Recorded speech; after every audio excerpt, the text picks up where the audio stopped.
How you doing, everybody? This your man, Double O Cool. And if I don't make a video in the time being, I want to tell everybody Merry Christmas and stay safe. Title of this message, Christmas Horror. Stay tuned.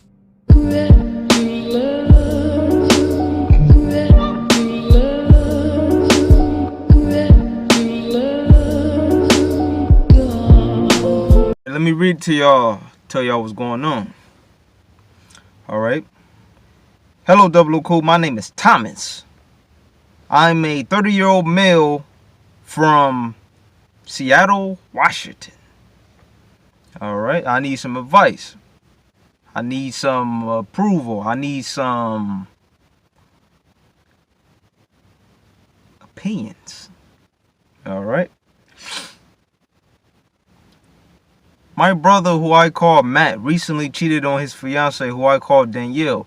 This happened about 2 weeks ago, and Danielle dumped him immediately. My wife and I have known Danielle now for 5 years and have considered her and her family some of our best friends. Okay. 3 years after we met Danielle, Matt relocated to my current city, and we introduced him to Danielle at a party. They immediately hit it off and got engaged last April. Happy to hear that. I was really happy for Matt, who was a near-do-well in the past, but seemed like he was finally settling down with a job and a great woman. And Danielle, I couldn't have been happier for both of them. They were planning to get married in May. Okay, taking bigger steps. But you already know you can't rush into marriage. You want to be well educated as possible before you get married, because you already know what marriage end up in. Train wreck. If you fly on into it. Alright, I'm keep fucking reading. Alright. Fast forward to weeks ago. Danielle learned that Matt cheated on her with an ex-girlfriend. Did I just say that? I specifically just said that. See? Y'all thinking about doing all this big shit, and then you look up, this happens. Give it some time. And plus, guess what? It don't matter how long you knew somebody. Marriage ain't for everybody. It don't mean necessarily marriage is for you. And you never know marriage is for you or not until you actually get married. If that makes sense. But usually, if it's not for you, you'll start seeing the signs before you even get married anyways. But most of the part, you usually, when you get married, for what I've seen, people, when they get married, they actually think like, okay, this shit feel like jail. It feel like fucking prison. You get what I'm saying? That's how they finally realize marriage ain't for them. So, okay, let me keep reading. Okay, at first, Danielle was trepidatious. That means having a bad feeling about something. Letting my wife and me on the details of the breakup, because Matt is my brother. But once Matt confessed to me and my wife talked to Danielle and insecurely took her side, which she seems really grateful for. Okay. Matt had a list of excuses, principles among them, and Danielle and her twin sister have a lot of male friends from a part-time hobby they involved in. He was suspicious. So Matt, he trying to say that he was suspicious of, Danielle, that she could be possibly cheating because of her male friends, the amount of male friends she have. That ain't no excuse, man. How the fuck do you know that? Did you catch her cheating? Did you catch her in the act? Do you see any signs on her phone? Okay. Just an excuse. There's no excuse for cheating. I mean, if you cheat, you wanted to cheat. Put it that way. All right? In a fucking discussion. All right? Which to me is bullshit. Because I know some of those people. And I've never seen anything towards.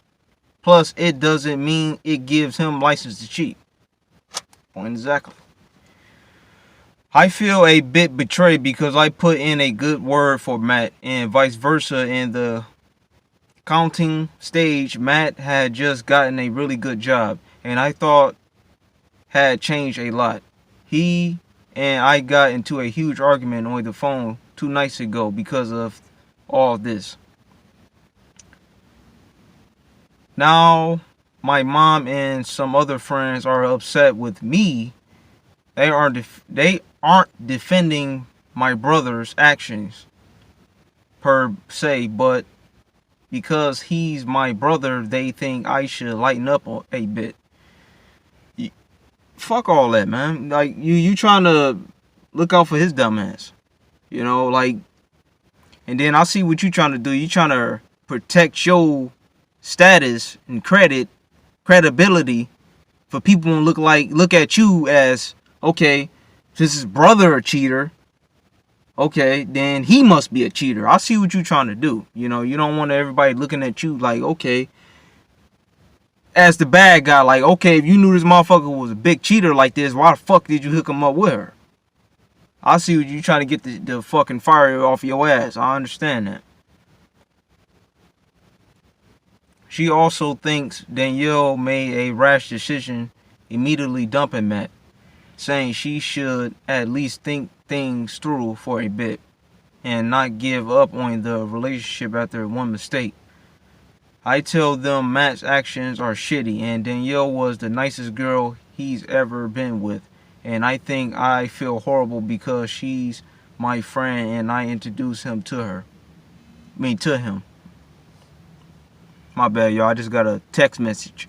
Motherfucking interrupted me. Alright. Words of this conversation with Matt and my mom made its way to Danielle's mother, who my wife said has generously offered to have my wife and I come over for Christmas because of the tension with the family. I'm so pissed off being made to look like a villain to Matt. My mom, who's always enabled Matt's shittiness behavior over the years, and even some other family that I might skip on Christmas with them this year. Am I being unreasonable? No, I don't think you're being unreasonable at all. It seems like to me, you know, you the ace of this whole situation. You the guy that's trying to get to the bottom of things, trying to fix things. You know that you damn sure not the villain. You know, and Matt only made himself look bad. You know, he made himself like a fucking fool. So yeah, if you definitely go over her family member's house, they gonna take all that animosity out on your ass because you his brother. And you know, Danielle, even though you the guy that's trying to fix everything, Danielle, by you hooking your brother up with her, she's still gonna look at you like, I don't want you to fucking hook me up with anybody you know. Fuck all that. You know, it ain't nothing you can do about that, man. You know, y'all could be friends or whatever. You know, I don't see nothing wrong with the friendship thing. I see this having affected y'all friendship. You know, nothing like that. But yeah, I think that, nah, you're not being unreasonable at all. You know, to your brother, then, you know, I can't help you, bruh. You're going to have to go out, find your own women. I'm done. I try to help your ass. Clearly, you don't want to settle down. You want to go out. You want to be dumb. You want to be stupid. You want to be immature. You know, You got something good. You got a sweet piece of ass right there. You got a man. This people problem. They got all the fucking. That's how you know that there's no such thing as that right one. Because when people do get the right one, you get what I'm saying? They don't know how to keep the right one. They don't know the ingredients to use to even sustain that person for them. They don't. Basically, that right one to them, that's giving them all the ingredients, to be good and bring their full potential out. That person end up not being that, like, that person can't get the same thing back. Is what I'm trying to say. So basically, people that get a all, that's right one to people. These people are so-called, oh, I got a knight in shining armor, I got the queen, I got this and that, and you look up, they come back to you, oh man, this happened, we broke up, she cheated on this nigga, he did this, he did that, and nah, we ain't together no more. You get what I'm saying? Because it seems like, man, there's no such thing as the right one. This is a perfect fucking example. Ain't no such thing. I believe the person you with, you have to turn them to the right one. So good luck with that. Anyways, hope that helps you out. And a lot of folks out here watching, happy holidays.